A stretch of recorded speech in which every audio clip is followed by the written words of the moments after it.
वेग।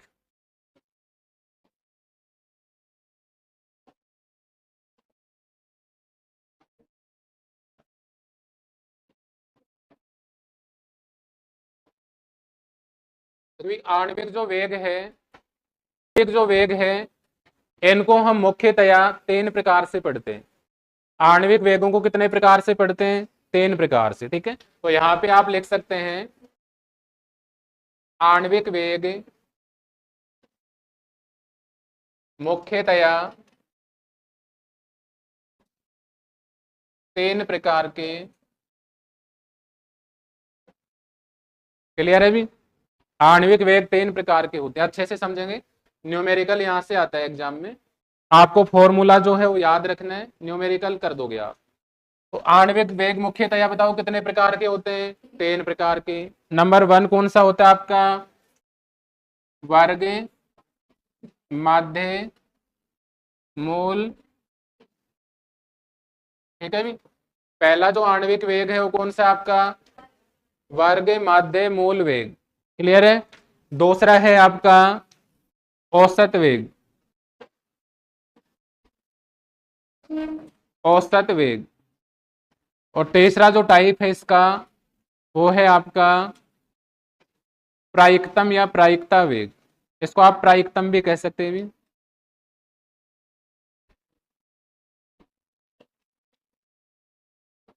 क्लियर है? तो यहां से आणविक वेग कितने प्रकार के होते हैं? 3 प्रकार के होते हैं भी। कौन कौन से? वर्ग माध्य मूल वेग, औसत वेग और प्रायिकतम वेग, ठीक है, प्रायिकता या प्रायिकतम वेग। अब इनको हम बारी बारी से यहाँ पे डिस्कस करते हैं कि ये होते क्या है। क्लियर है? तो सबसे पहला हम यहाँ पे ले रहे हैं वर्ग माध्य मूल वेग। देखिए वर्ग माध्य मूल वेग जो होता है इसके फॉर्मूले आपको ध्यान रखने हैं। क्लियर है? तो पहला फॉर्मूला यहां से आप ध्यान रखेंगे, इसका से का मान बराबर होता है से1 स्क्वायर से2 स्क्वायर। ये चलेगा भी इसी प्रकार, कहां तक चलेगा? cn स्क्वायर अपॉन किसका भाग लगा देते हैं? n का भाग लगेगा भी। और ये क्या आता है आपका? Under row. तो पहला फॉर्मूला हो गया आपका। वर्ग माध्य मूल जो वेग है उसको हमने से डिनोट किया भी। से का मान किसके बराबर आया? से1 स्क्वायर प्लस से2 स्क्वायर प्लस से3 square plus dot dot dot cn square. किससे भाग लगाया? n से, और अंडर रूट। याद रहेगा ये फॉर्मूला? अरे याद रहेगा, ये याद रखना आपको है ना। n यहाँ पे क्या है पीछे? n यहाँ पे गैस के अणुओं की कुल संख्या है। n क्या है यहाँ पे? गैस के अणुओं की कुल संख्या। अब देखो गैस के विभिन्न प्रकार के अणु होंगे भी, A B C, first second third, n तक होंगे गैस के अणु। तो फर्स्ट जो अणु है उसका वेग हम मान लेते हैं से1, सेकंड का से2, थर्ड का से3, इसी प्रकार n अणु का वेग क्या है? cn।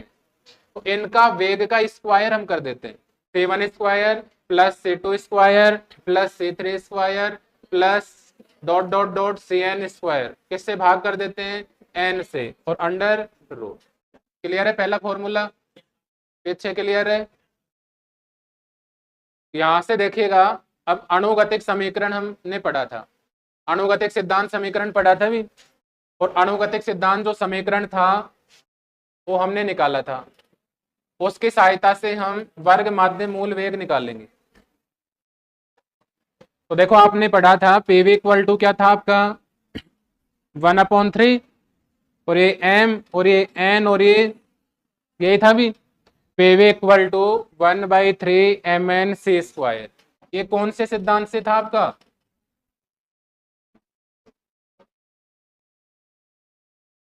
अणुगतिक सिद्धांत से। कौन से सिद्धांत से था भी? क्लियर है? अणुगतिक सिद्धांत से हम जानते हैं पीवी इक्वल टू होता है 1/3 mn c स्क्वायर। अब वर्ग माध्य जो मूल वेग है उसको हम किससे डिनोट करते हैं? अरे c से करते हैं। किससे डिनोट करते हैं? c से। तो ये c है आपका। यहां से बताओ मैं c निकाल सकता हूं? अरे c आ जाएगा, यहां से c का मान निकालो यहां से। बताओ 3 को इधर ले लूं तो ये क्या हो गया 3 PV और ये बराबर MN और ये से स्क्वायर हुआ भी पीछे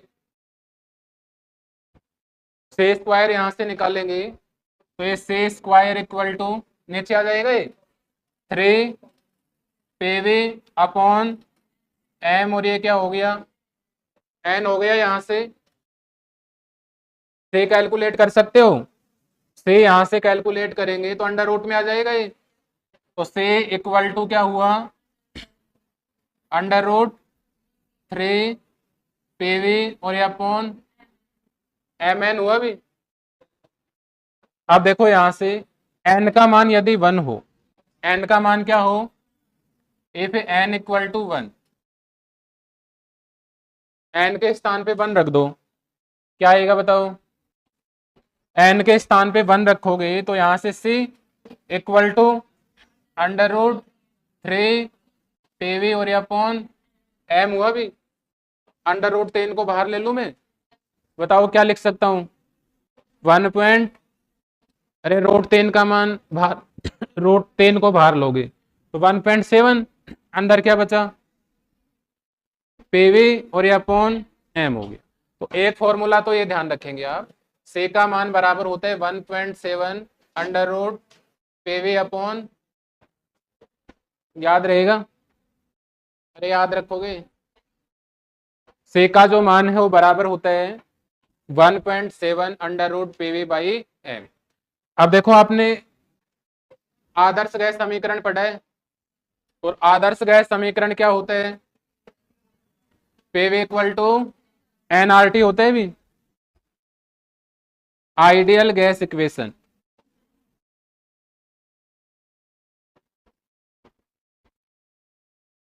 PV इक्वल टू क्या होता है nRT, n के स्थान पे 1 रख दूं मैं, n इक्वल टू 1 रखोगे तो बताओ PV का मान किसके बराबर आ गया RT के।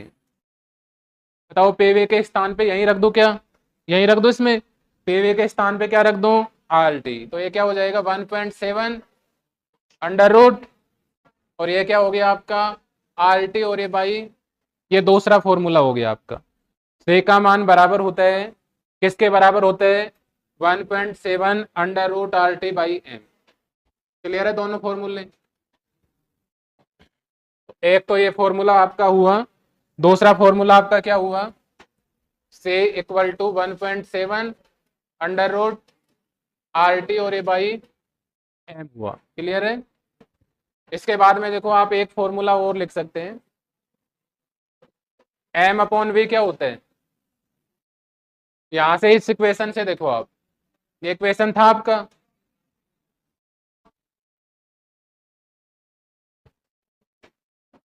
पे इक्वल टू यहां से देखो 1.7 अंडर रूट PV अपॉन, और आपको पता है m अपॉन v क्या होता है,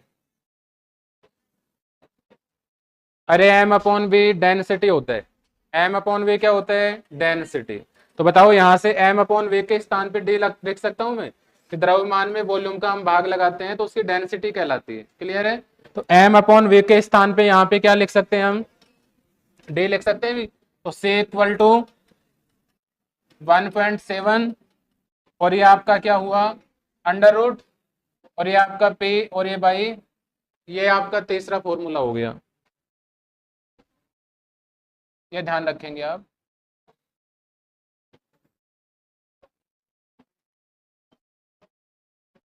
से का मान बराबर होता है 1.7 under root p by D. Clear है।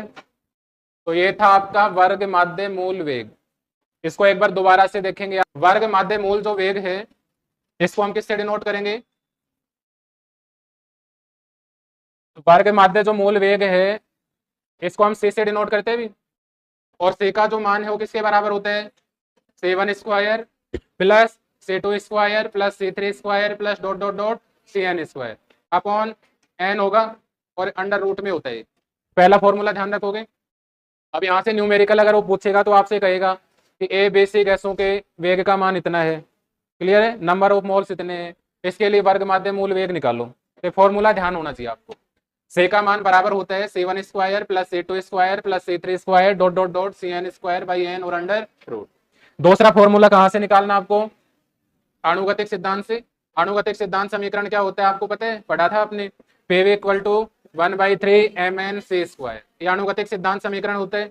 यहां से हमने c निकाला, c निकाल सकते हैं, यहां से c स्क्वायर निकाला, c निकालोगे तो किस में चला जाएगा? अंडर रूट में चला जाएगा। अंडर रूट में चला गया। अभी n का मान हमने क्या मान लिया? 1 है, 1 रख दिया हमने। तो यहां से यह इक्वेशन हमें प्राप्त हुआ, ये वाला। इसके बाद में n को हमने रूट से बाहर ले लिया, 1.7 under root PV by M हो गया। और आदर्श गैस समीकरण से आपको पता है पीवी इक्वल टू क्या होता है? nRT। n का मान 1 रख दोगे आप, n का मान 1 रखोगे तो पीवी का मान किसके बराबर हो जाएगा? RT। बताओ, पीवी के स्थान पे RT रख दो, पीवी के स्थान पे RT हमने रख दिया, तो ये हो गया 1.7 under root RT by M. ये दूसरा फॉर्मूला हो गया। दो फॉर्मूले हो गए आपके, C equal to 1.7 under root PV by M, और दूसरा फॉर्मूला क्या हुआ?